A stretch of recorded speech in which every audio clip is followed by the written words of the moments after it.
Universal News TV, votre chaîne d'information la plus crédible. Pour le président Bondakani, il faut de la réciprocité, il faudrait que les médias africains arrosent l'Occident comme leurs médias le font en Afrique.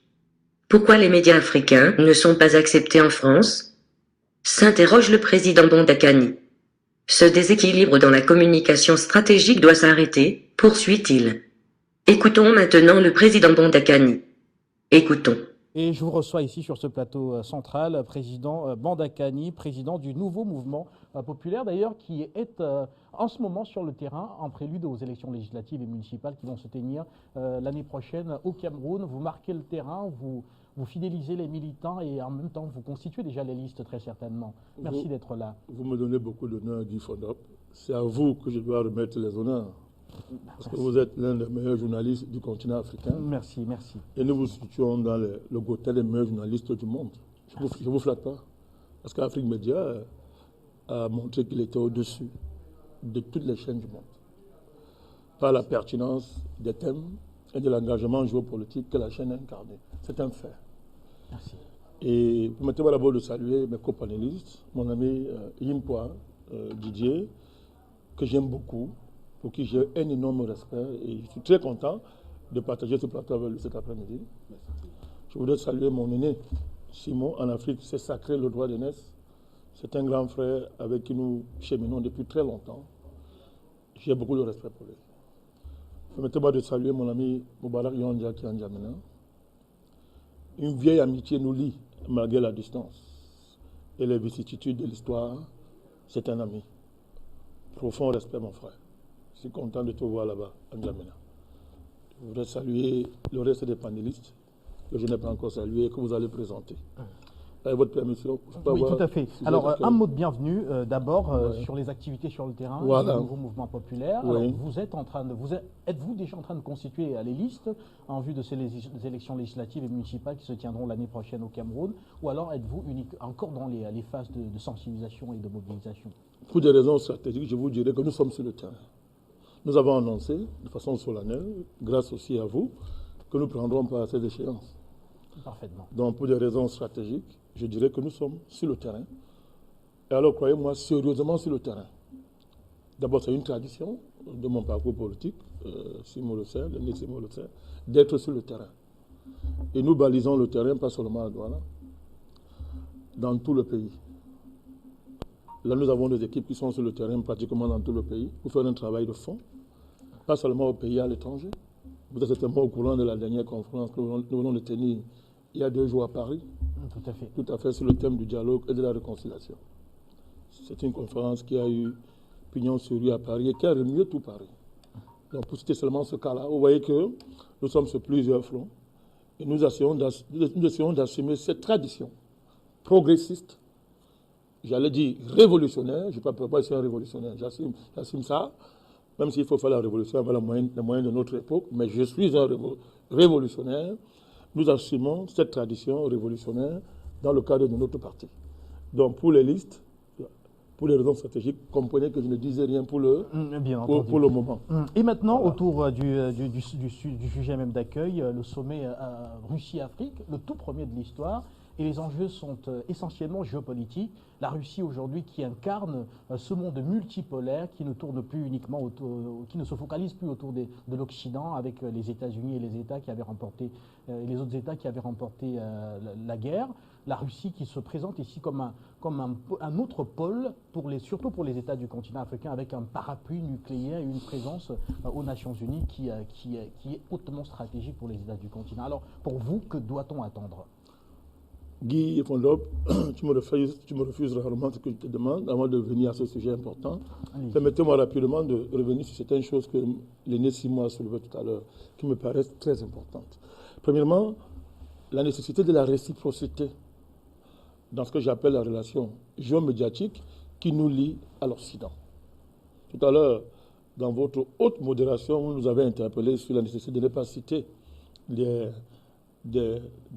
comment on peut appeler ça? Des marques commerciales. Des marques commerciales, tout à fait. Parce que nous évoluons dans un contexte qui est normé. On ne vous reverse même rien derrière par rapport à ça, parce qu'on leur fait la publicité gratuite.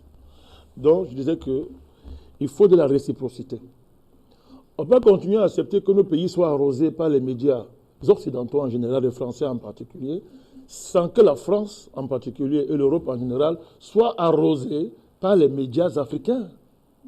Mais c'est de cela qu'il s'agit. Vous savez très bien les difficultés, par exemple, qu'Afrique Média a émettre en France. Nous sommes traqués là-bas matin, midi, soir, pour le prendre simplement le cas. Et pendant ce temps, RFI et tout ce que vous voulez, mais ils sont à l'aise ici, ils font ce qu'ils veulent.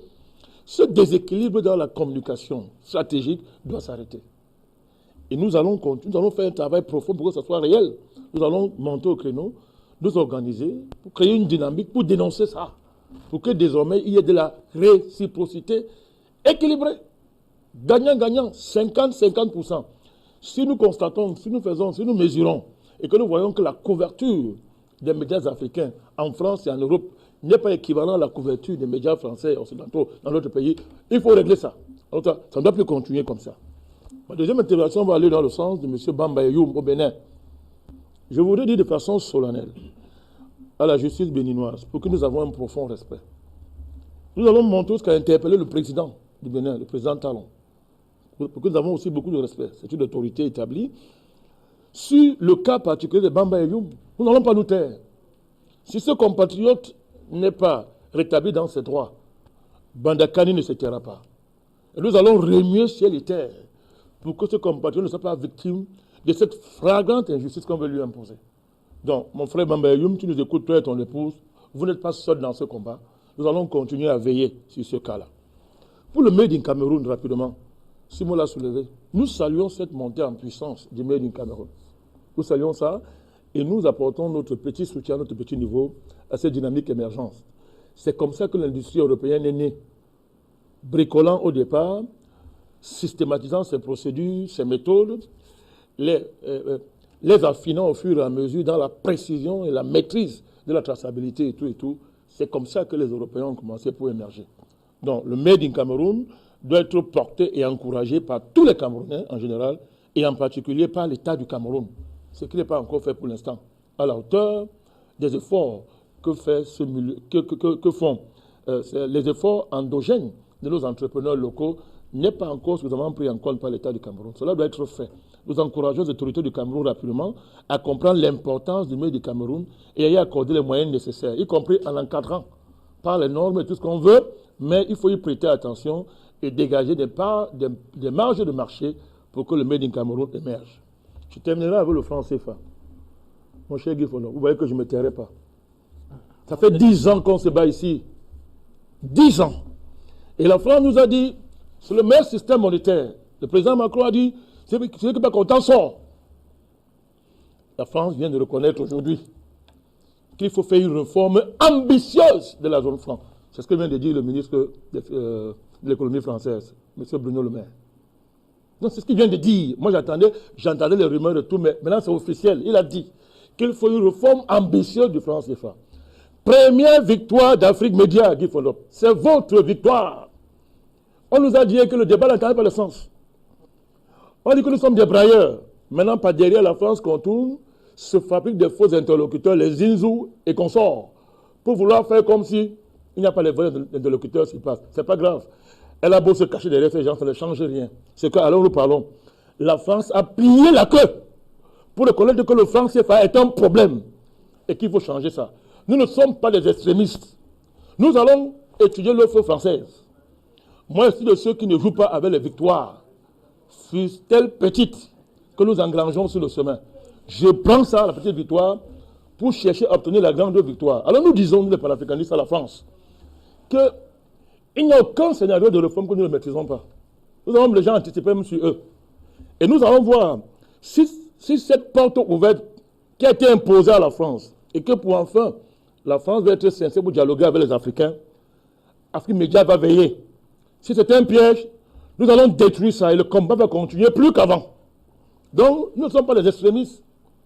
Si la France a compris que c'est de la folie de continuer à maintenir un système nazi et qu'elle veut réformer, si elle veut choisir ce qu'elle veut comme interlocuteur, nous on s'en fout. En créant le franc CFA, la France a signé avec la France. On a vu ce que ça a produit. Si maintenant elle veut se racheter pour poser le vrai débat sur la table, c'est son problème. Mais en tout cas, nous disons ceci sur Afrique Média, que nous allons veiller. Il ne sera pas possible de duper les Africains en cette saison. Nous sommes debout. Toute réforme qui doit être un piège à con, nous allons détruire ça, nous allons casser ça, ça ne passera pas. Mais nous sommes ouverts. Quand j'ai fini, voilà. je viens à votre question. Voilà. Et d'ailleurs, on annonce à Yaoundé la tenue très, très prochaine d'un sommet extraordinaire de la CEMAC justement sur le franc. Ah ben je ne savais pas, vous m'informez. La question, le débat... vous voyez où on est arrivé? Le président de la commission de l'Union africaine, le président de la commission de la CEMAC, Daniel Onaondo, a été reçu en audience par le président Biya, selon nos sources, pour parler justement il aurait, durant cette audience, exposé la question du franc CFA et demandé ce débat qu'il demande d'ailleurs depuis... Je vous dis 2 mots à votre émission, c'est la question. 2 mots, c'est la question. 2 choses que vous pouvez comprendre. Vous savez, je me rappelle, il y a presque un an, le NMP, à son petit niveau, a fait une convention. Parmi les thèmes de la convention, qui a duré 4 jours, il y avait un sous-thème, à savoir comment sortir du franc CFA sans préjudice. Nous avons convoqué les experts qui sont venus le démontrer. Comment on sort du franc CFA sans préjudice, pour prendre de court les discours qui nous effraient. Que non, si on sort de là, il y aura la catastrophe au Cameroun, tout ça, machin. Les experts l'ont démontré. Vous savez ce qui s'est passé? Le ministre Famen Ndongo, je respecte celui qui l'a nommé, je ne serai pas dur envers lui, par respect pour le président qui l'a nommé, a couru, 2 jours après notre convention, on a organisé un colloque à Tchang, en convoquant des universitaires, le recteur de Tchang, tous ces gens, et même des Français sont venus rapidement pour le président de la cause. Ils ont fait un contre-colloque pour nous insulter, nous attaquer, pour dire que ce qu'on raconte sont des histoires. Ça passe encore. Et le ministre de l'Enseignement supérieur, là. Mais j'ai dit que je ne vais pas dire plus. Plus grave encore, le JICAM, le patronat camerounais, qui devait être à l'avant-garde de ce combat, a fait un colloque pour attaquer les Bandakani et ceux qui parlent de France, pour dire que nous sommes des fous et des égarés. Depuis que le patron, la France, a commencé à parler de ça, ils sont en train d'effectuer un virage à 100 000 degrés pour dire que nous débattons du franc CFA, débattons. C'est triste.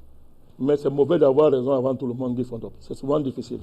Alors, il faut, tout à l'heure, je faisais un exposé autour de ce débat sur le franc CFA qui semble se préciser. En tout cas, la tenue au plus haut niveau semble se préciser après la rencontre entre le président Paul Biya et Emmanuel Macron à Paris. Et avant cette rencontre, il y avait déjà eu la rencontre entre le chef de l'État camerounais et le président de la commission de la CEMAC, Daniel Onaondo, qui depuis bientôt 2 ans maintenant demandait justement ce débat sur le franc CFA pour voir, à défaut d'une sortie, qu'on prenne les réformes qui s'imposent pour permettre notamment une meilleure appropriation de la monnaie telle que le demande le président. Vous avez imposé ça. C'est votre travail. Bassogo de la Guinée équatoriale et de Sassou Nguesso.